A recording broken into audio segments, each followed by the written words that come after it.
fitness bucket list. So as you guys know, I am now new series, just crossing off all the different bucket list items. And to start off, I thought the best way to start off was with Kelty, little 8-year-old Kelty's dream to be an Olympic swimmer. That was #1 on our bucket list for so long. So let's train like an Olympic swimmer for a day, eat like an Olympic swimmer, but not just any Olympic swimmer, the Micheal Phelps. But those 12,000 calorie workouts that I've done, that many on YouTube have done, are actually complete lies. You sit on a throne of lies. So we'll talk about that. We're gonna see how many calories I actually burn doing this. Eats, works out, let's go. Coffee #1 is down. Here's the remainders. And for your guys' entertainment, I will just go right back to back with a monster. Cheers to 800 milligrams of caffeine. 798 milligrams of caffeine.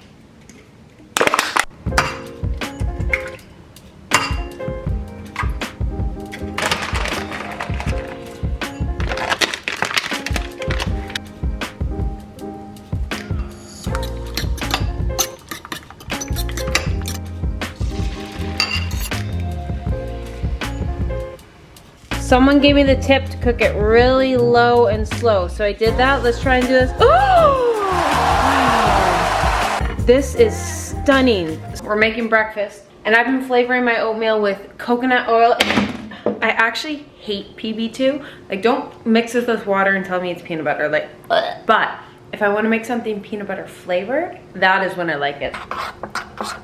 So let's talk about Micheal Phelps then and now. The 12,000 calorie insane diet he had. I've done that challenge. Many YouTubers have done that challenge. He's come out and said no, he actually only had 3,000 to 10,000 calories a day. Some of the foods were right, but some weren't, and it changed so much. But yes, let's compare it then and now. His diet before was 2 cups of coffee, 5 egg omelet, grits, 3 fried egg sandwiches, French toast, and chocolate chip pancakes. But now he says a typical breakfast I found online is a bowl of oatmeal, some fruit, and a ham and cheese omelet. So this is as classic gets for a breakfast. Now, when I did competitive swimming, I remember practices being really early because I had to go to school and whatnot. I wasn't a full-time swimmer. I would have almost every day a cinnamon raisin bagel from Costco with just as much peanut butter as I could possibly load on it. Sometimes honey if we had honey. And that was breakfast every day. Swimming on a full stomach is tough, and when you're waking up that early, another delicacy I would have, I'd mix butter and sugar and spread on the bagel, which sounds great. I remember, so I'd mix the butter and sugar and just like eat a spoon or 2 of that. So I would literally eat butter and sugar. And that's why his diet was as it was, because it was just about calories in. It was just getting as many calories as he possibly could so he wasn't constantly losing weight, because you burn so many calories swimming. So we're gonna see how much I do today. Let's go swim. Cheers. Perfect. Cheers. Second, 200 milligrams caffeine, or no, 240. But Nick's gonna take 1. So we have 3 of 4 done because I'm tinier than Micheal Phelps, so I feel I can. Let's go. First time putting on a cap in a decade. Honestly, I think I nailed it. Did it? It's a lot. Okay, first, we got mobility for our arms to warm up, so those crazy arm flaps. Then we have a warm-up that's 50-meter drills, moderate intensity pyramid. We do 50, 100, 150, 200 meters, 30 seconds, and then we reverse it. And then we're gonna do some fun things you guys requested on Instagram. Let's go.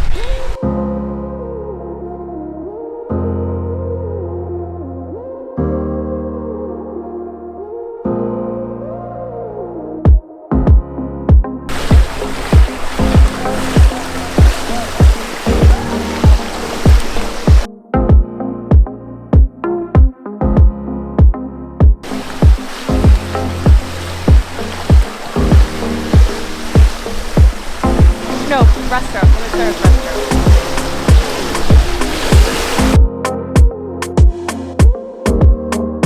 And back stroke.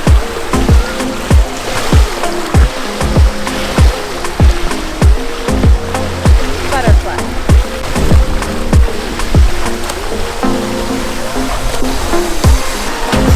Okay, flip turn.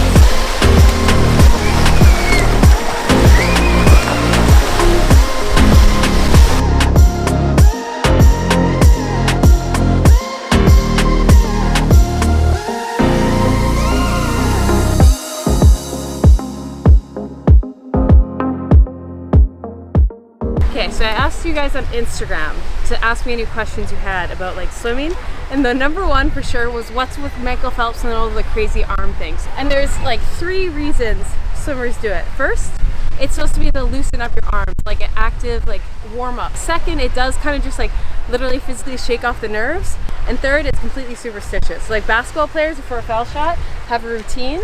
Soccer players for a penalty shot, swimmers have it. If I remember growing up, I would do 1 this way, 2, 3, 4, 5, because everything had to be 5 with mine. I'd pull it back a certain way, do like 1 more, and then set. And you just have like your set stone, and 99% of it is superstitious. So up the pyramid at a moderate speed, and now it's high intense speed. We're going to start at 200 meter, 150, 150 to finish off practice number 1. Workout number 1 in the pool done. Before we go to weight training, we got to get in lunch. So the infamous Micheal Phelps lunch was 2 energy drinks, which I do have 2 in me, 2 large ham and cheese sandwiches, pasta with tomato sauce. Now, his new one is just a meatball sub from Subway. But we're gonna do better. We're gonna get some female representation on here. We're gonna do Katie Ledecky, who's one of the like best American swimmers of all time right now. Watch her at the Olympics. We're gonna have her lunch because female power. And it's a little bit like Micheal Phelps. First, she loves a chicken Caesar salad, so we went to the Cactus Club, the infamous YVR girl things, and then pasta. You're not a competitive swimmer unless you eat copious amounts of pasta. I don't know how much I'm gonna be able to get in this, but Caesar done. We're on to the pasta. Honestly, I don't even think I'm gonna get even a dent to this. I have to be in the pool in 40 minutes, but we will carb load like Steve Carell in the office. Fettuccine Alfredo. Time to carbo load. This is just really cheap pasta. Woo! How does that taste? The 2-hour-old pasta. Just amazing. Stunningly lackluster. Nice. So I'm not gonna lie to you guys, this is how much of the pasta I finished. Maybe an 1/8, but I'm gonna show you a snack. Delicacy. Here's the trifecta of swim meet snacks. The infamous Kelty O'Connor swim meet snack. These are what I lived off. So you have like 4 to 8 races in a day. My mom would just give me a massive Costco thing of trail mix, and I just like looking back had no idea there was a good like 5,000 calorie challenge between races. And then when I got sick of it, I got the real fruit gummies because these are the healthy candy. So I'm gonna eat this, and then we're gonna head to the weight room and hit a Micheal Phelps workout. Now, weight training for swimming is complicated because there's a lot of imbalances that happen in swimming. You're kind of constantly doing this, so you have to do a lot of things to pull yourself back. See, even to this day, I'm very hunched from volleyball and swimming. Also, you want to have really powerful legs, but you don't want muscle, because why Micheal Phelps is so impressive is he was genetically meant to be a swimmer. So a swimmer, you want shoulders wider than your hips. You want to be an upside down triangle, a Dorito, whatever you want to call us. And then you want really long arms. For example, I have a 5'10" wingspan, only 5'7". Micheal Phelps has something, I'm gonna get this wrong, he's 6'7" wingspan, he's 6'4". With weightlifting, you want to have strong legs to propel you, but you don't want excessive muscle because muscle sinks. So a lot of like people who are like track athletes, weightlifters who have really high muscle percentage actually sink a little and have trouble swimming. But we're gonna go do one of his inspired workouts. Let's go.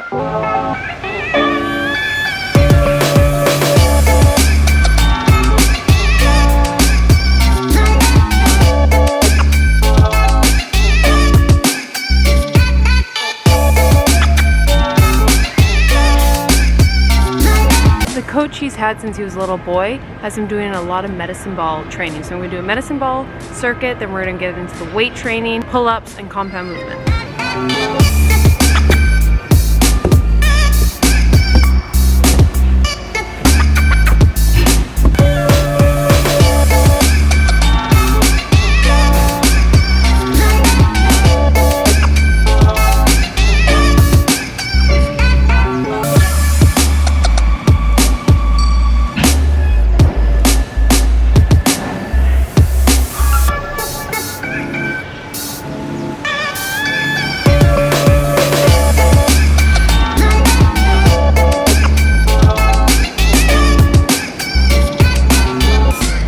Michael Phelps also does sled pushes. That kind of movement is very important to swimmers. I don't have a sled, so I'm just gonna do some dynamic cardio explosive based jumping medicine ball kettlebell-esque exercises instead.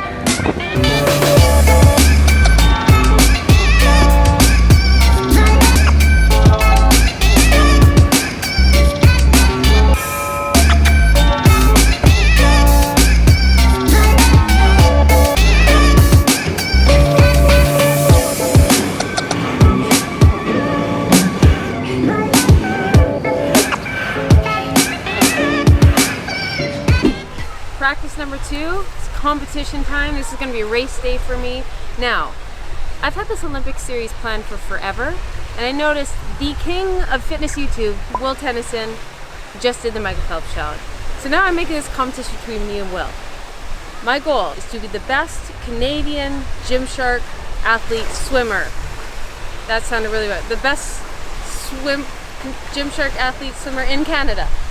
So that is my mission. So we're going to do my old best events, which were 50-meter breast, 50-meter freestyle, 100-meter freestyle, and I used to do 200-meter IM, and I don't want to do it, but we're going to do it for you guys, and I'm going to try to have better form than Will, and then I'll consider this a victory. Just to make this really legit, we're going 8-year-old Kelty's dream to have a Canadian flag swim cap, meaning I was swimming for the national team.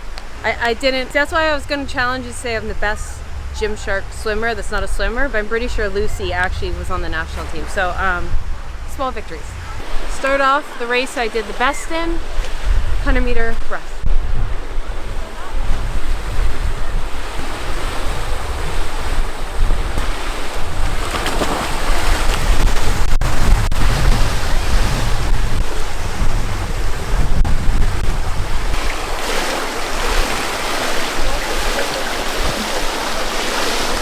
That took me way long. The worst part of doing things you used to be good at is like you still have the memory of how fast you were. So I still remember how distance I used to go, and I just don't. But then same thing, Michael Phelps used to swim 80,000 meters a week. So there and back four times is just 100 meters. Okay, next up we're gonna do my favorite race. 50-meter freestyle, which is the 100-meter sprint of the swimming world. So we're gonna do it. Humble that 14-year-old Kelty is 5 times faster than I'm about to be. Let's go. So you guys want to see how far I can swim under, how long I can hold my breath. So I'm gonna see how far I can swim underwater. My old record, 14-year-old Kelty, a length and a half underwater. I'm just hoping to get like half a length, honestly. I don't know. We'll see how far.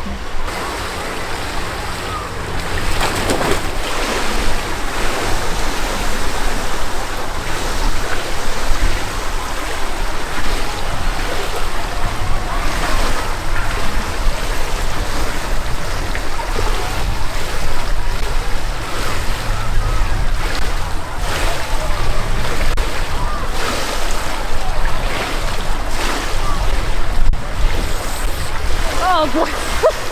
Oh, that's so bad. I mean, not too bad. It's not bad. Okay, I'm gonna retry that at the end of summer. Okay. And do full length underwater. Zero part of me wants to do this. My butterfly is absolute crap now, but Michael Phelps is known for the 200-meter IM, 400-meter IM, and I competed in 200-meter IM. That was my bread and butter, one of my favorites. It is 50 meters of butterfly, 50 meters back, 50 meters breast, 50 meters free. And I'm literally just going to attempt to finish it.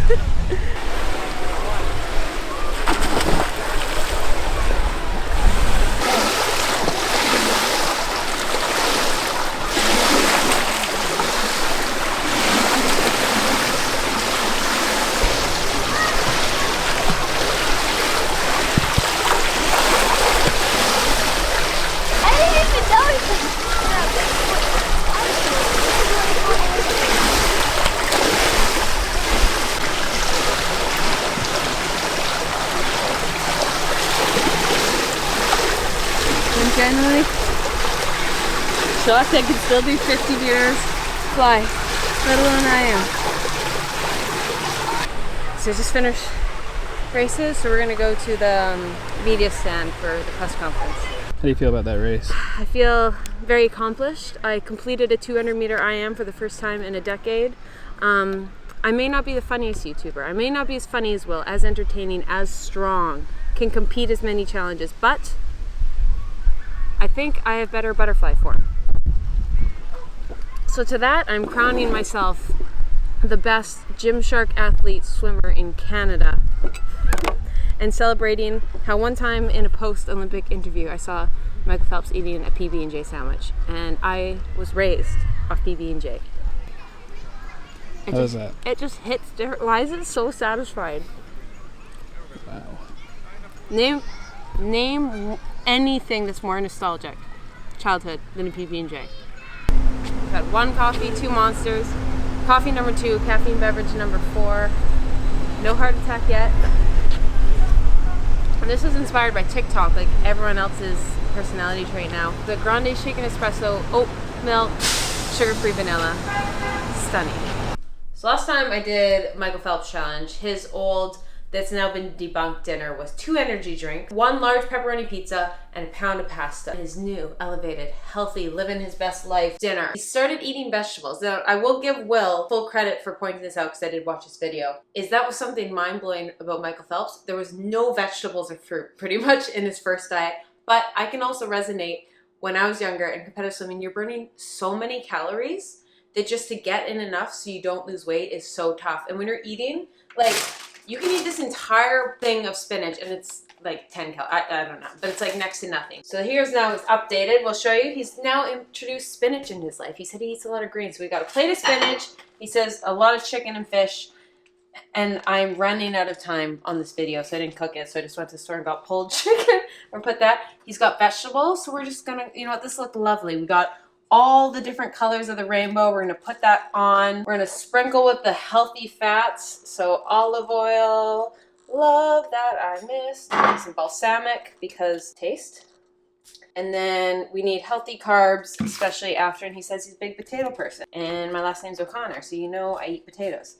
I also wanted to just thank you guys for all the comments on my last video. Just the overwhelming response with like the fitness bucket list kind of I started. It was just something that resonated with me. I wanted to move away a lot from just like the clickbait, weight loss, weight gain. And that's a big thing. Just I've reunited with like the athletic side of me in the last little bit. And the sign I just really want to do all those things I've always had in the back of my mind, like learn to do a handstand. I want to be able to run a triathlon one time, try a marathon. I want to be able to do the splits. I want to train, like learn self-defense. I want to try CrossFit for a month. Just like a lot of things I never thought I was capable of. Walk on my hands for like 20 meters. And so I'm going to insert a clip of like some of my bucket list items. And I know some of you guys started your own, and I think that's amazing. And I just hope we can be on this journey together. I'm really excited for the direction of this channel and where it's going. So I thought it'd be fun to just start with like one of the first sports that I really felt like an athlete. Like I grew up a competitive swimmer, volleyball, basketball is obviously what I went for college for, and those were like my bread and butter. So it was really nice to just like get in the pool and feel athletic again and just pay homage to one of the athletes that I grew up looking at. So here's to that. With the Olympics coming up, I got a big series as part of the challenge, the bucket list. Let me know down in the comments what you guys have on your bucket list. I'd love to hear. And also, I want to introduce someone because you probably heard at the beginning I was talking to someone. I got someone filming. So Nick is right behind the camera and he's going to be here on some of our videos coming up soon. For the final results of how many calories I burned, 834 on my Apple Watch. So actually just average. I was only in the pool for an hour at twice because then you got kicked out. And that was another thing. Michael Phelps also came out that he used to train 5 to 7 hours, and now he's only training, it was 2 to 4 when he came out of retirement, swam. He's not swimming in this Olympics, but that's just a thing that comes with age as well. I think recovery becomes more important. You kind of reach the max capacity you have, and it's more about balancing your recovery so you can perform properly instead of pushing yourself for hours. Because it gets to be a point in sports where you're just working out to burn calories. There's only so much strength progression you can have, only so much speed progression you can have, and any workouts kind of past that set amount of volume or time is literally just you risk injury and you're just burning calories to burn calories. And I think that's just where the science-based fitness sports performance community is coming. And so it's not always just burn the most calories and do the most. Sometimes there's other factors. With that being said though, it felt so good to just get in the pool and just feel athletic and just have a video focused around that. And I'm so excited for this series. Some things just I thought I'd preview for you guys. I have my 1 year stretching wrap up video, and I know I've been hinting at it for years, but the gymnastics video is coming. That's including my handstand and all that, and some other Olympic themed things here to kick off this fitness challenge bucket list, as we'll call it. And I just want to say thank you guys again for the unbelievable support in the last video, and I'm so excited for what was in store. So thank you for tuning in. Like always, have a great day. Go pet a dog. Love you. Bye.